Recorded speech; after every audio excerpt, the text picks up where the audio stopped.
Welcome to the horror month, and never in my wildest dreams have I ever experienced horror quite like this video game, the most terrifying game of all time.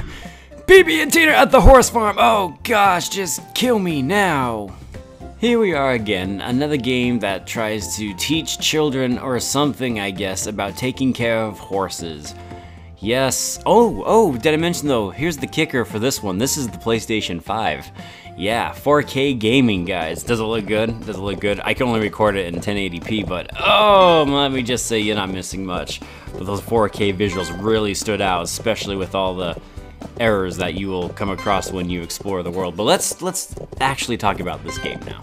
Bibi and Tina, closet lesbians, they haven't yet come out of the closet, go to a horse farm where they will explore their feelings for each other and take a roll in the hay, if you know what I mean. I'm kidding! Gosh, that's not the whole point of this game. That would have been an actually good game. No, the whole objective in this game is to go to a horse farm, have a good time, and actually just find a few missing farm animals. Yep, that's the story.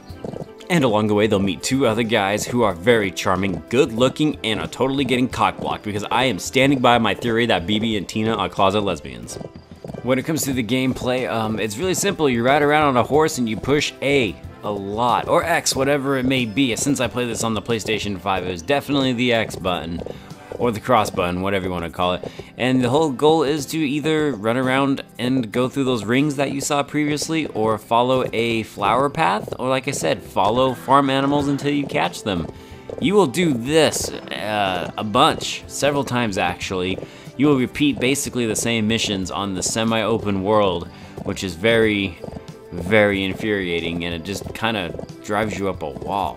But the horror doesn't stop there, guys. If the horror stopped there, I'd be happy. I'd be able to even say this game is somewhat decent.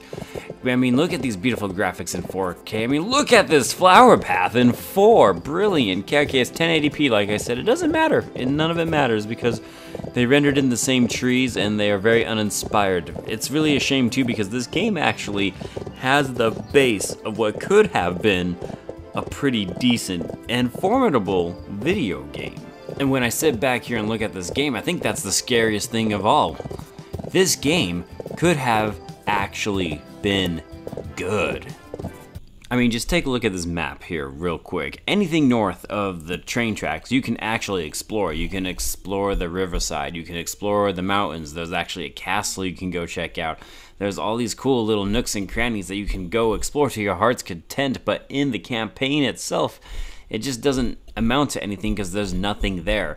Now there's a separate mode where you can go and you can find 96 presents, and those presents will unlock more horses, and there's also some bonus things that'll help increase your stamina for the campaign mode, but it's just not worth torturing yourself to try to find all 96 presents and all the collectibles in the game because there's no real reason to, because you can technically beat the campaign like I did without having to find any of those things. Not to mention that the only real reason to do that is to 100% the game and collect all of the achievements or trophies or whatever, which I regrettably did. So yay goes to me, I guess? But the nightmare doesn't end there, because like all great horse husbandry games, it's not a true horse simulator game if you're not taking care of your gosh dang horses and scrubbing them from head to toe, baby. You can have the thrilling excitement of knowing that you polished your horse's fanny. Oh, this is not fun. This is not fun. I don't know why all the horse games do this, where you have to clean your horse and you have to polish the horseshoes and all this stuff. It could be fun if they actually made it fun, but instead they decided it's best to teach children the harsh, grueling realities that taking care of a horse truly does suck balls. These mini games just aren't fun at all. I mean, I'm sorry, I want to pretend like it would be cool, and yes, this is exactly what you would do if you owned a horse, but oh man, they could have at least tried a little bit to make it more entertaining. And I would be willing to forgive all of that if they didn't have a certain loading screen with a really, really bad grammatical error. Take a look at this. Do you see it? Do you see it? Do you see the word writing out? How instead of the quotes being accurate, it's 2 commas? Quality Insurance 101 right there, fellas. And not only are the commas incorrect, if you look really closely, you'll notice that even the quotation marks are actually misplaced. the one that it ends with, is going the wrong direction. The quotation marks aren't even going in the right direction. That's how much they cared to get this game out.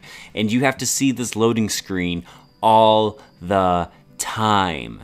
And yes, there are bugs, and yes, there are glitches, and yes, there are textures that will pop in occasionally, and yes, there are even frame rate drops, even on the PlayStation 5. And I don't actually care about all of that, because here's the truth, okay? If you have a 5-year-old girl and she has nothing else to play and you get her this game, she will like this game. There will be children that will like this game. I'm not even saying it's the worst thing I've ever played. Like I said, this is what makes it so infuriating, is I see the potential for a great game. This could have been great. I wouldn't even have to make a joke about Bibi and Tina being closet lesbians if they had actually tried, but they didn't try at all, and that's the infuriating thing about this. They had the potential here. Somebody somewhere had a vision to make a great game and it just got lost, and I think that is the scariest thing of all. So when it comes to Bibi and Tina at the horse farm, no, I'm not going to be recommending this game, but believe it or not, I'm not going to be failing this game either, because there were some moments where I could see, just for a small glimpse, escape the nightmare and see a possible decent game. It just never once got there. So my final grade for Bibi and Tina at the horse farm is going to unfortunately have to be a D-. Don't worry, Alex. Next time you'll find true love, it's just not gonna be from Bibi or Tina. They're busy rolling around in the hay. And this, my friends, concludes this overrated review. Guys, thank you so much for taking the time to watch this. I hope you enjoyed whatever this was, and I hope you enjoyed journeying with me through this nightmare that was this video game. And until next time, guys, I will see you on the next overrated review. I am Bradley Overrated, out like a trout, and have a great day.